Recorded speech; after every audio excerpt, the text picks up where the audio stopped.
নমস্কার বন্ধুরা, welcome to my channel মাঠে ময়দানে অফিসিয়াল। বন্ধুরা, এই ভিডিওতে আমি ইস্ট বেঙ্গল, মোহনবাগান ও ইন্ডিয়ান ফুটবল নিয়ে কিছু আলোচনা করব।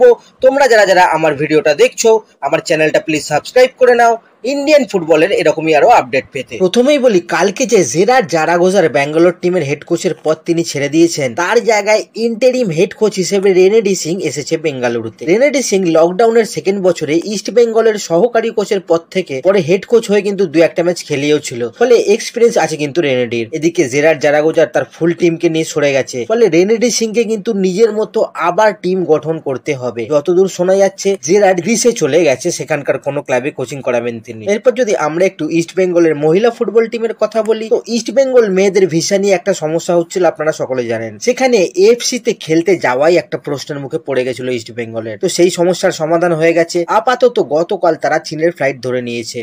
অ্যান্থনি অ্যান্ড্রুস সহ পুরো টিম কিন্তু এএফসি ওমেন্স চ্যাম্পিয়ন্স লিগ খেলতে কিন্তু চীনে পৌঁছে যাবে আজকেই। আর কোনো কিন্তু অসুবিধা নেই। এবার এই ম্যাচগুলো কোথায় দেখাবে, তো বন্ধুরা এই সমস্ত ম্যাচের লাইভের ডিটেলস কিন্তু আমি দিয়ে দেবো, কোনো অসুবিধা নেই। এরপর যদি আমরা একটু আইএসএল নিয়ে কথা বলি, তো 12টা আইএসএল এর ক্যাপ্টেন মোহনবাগান থেকে সুভাশিস বসু, গোয়ার সন্দেশ জিঙ্গান, বেঙ্গালুরুর সুনীল ছেত্রী, নর্থ ইস্টের মাইকেল জাবাকো, জামশেদপুরের প্রণয় হালদার, মুম্বাইয়ের ছাংতে, কেরালা থেকে আদ্রিয়ান লুনা, পাঞ্জাবের নিখিল প্রভু, স্পোর্টিং দিল্লির অ্যালেক্স হাজি এবং চেন্নাই থেকে রাও দেশাই, আর উড়িষ্যার কার্লোস ডেলগাডো, আর ইস্ট বেঙ্গলের সাউল ক্রেসপো। এরা সবাই মিলে কিন্তু একটা পিটিশনে সাইন করে সুপ্রিম কোর্টে জমা দিয়েছে। এবার পিটিশনে সাইন করে সুপ্রিম কোর্টে জমা দিলে কি হবে, এরা সবাই কিন্তু একজন প্লেয়ার। এবার যখন প্লেয়ারদের লাইভলিহুড নিয়ে তারা প্রশ্ন তুলবে, সেই কথাটা কিন্তু কোর্ট কনসিডার করবে। যেমন প্লেয়ারদের তরফ থেকে আবেদনে জানানো হবে, আইএসএল এর সঙ্গে প্রত্যক্ষ বা পরোক্ষভাবে জড়িয়ে আছে 10,000 মানুষ। আইএসএল আয়োজন না করানো গেলে তাদের জীবন ধারণে সমস্যা হবে। ক্লাবগুলো বলে দিয়েছে আইএসএল না হলে ক্লাবগুলো কিন্তু বন্ধ হয়ে যাবে। সেই জন্য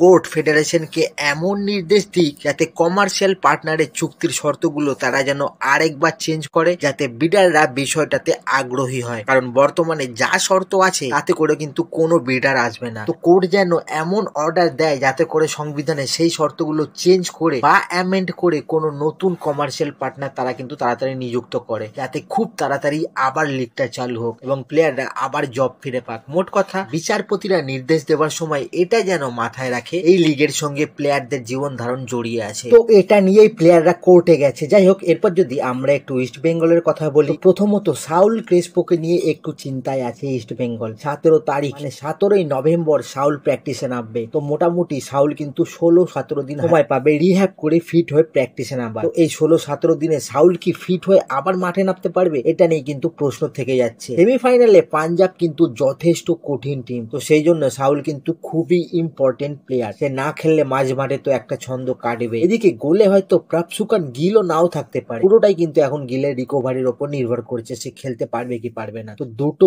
ইম্পর্টেন্ট প্লেয়ার ভাবাচ্ছে কিন্তু ইস্ট বেঙ্গলকে। এছাড়া সবাই ফিট মোটামুটি। নান্দার যদিও গোড়ালিতে চোট আছে, কিন্তু নান্দা ফার্স্ট টিমের প্লেয়ার না, তো নান্দার চোটটা কিন্তু অতটা এফেক্ট করবে না। কালকে যেমন অস্কার প্র্যাকটিসে এসে স্বমহিমায় ছিল, ঢুকেই বকাবকি শুরু করে দেয় অস্কার মাঠ শক্ত ছিল বলে। তারপরে মাঠে জল দিয়ে আবার প্র্যাকটিস শুরু হয়। প্র্যাকটিস কিন্তু এখন ফুল ইন্টেন্সিটির সাথে হচ্ছে, কোনো হালকা মেজাজ কিন্তু নেই। সেমিফাইনালের জন্য ইস্ট বেঙ্গল রেডি হচ্ছে, এটুকু বলে রাখি। যাই হোক, এরপর যদি আমরা একটু আনোয়ার আলীর কথা বলি, অ্যাকচুয়ালি শুক্রবার অ্যাপিল কমিটির আনোয়ার আলীর ডিসিশন নিয়ে কোনো একটা ভার্ডিক্ট দেওয়ার কথা ছিল, কিন্তু অ্যাপিল কমিটি সেটা করেনি। এআইএফএফ জানিয়ে দিয়েছে অ্যাপিল কমিটির আর কোনো অস্তিত্ব নেই।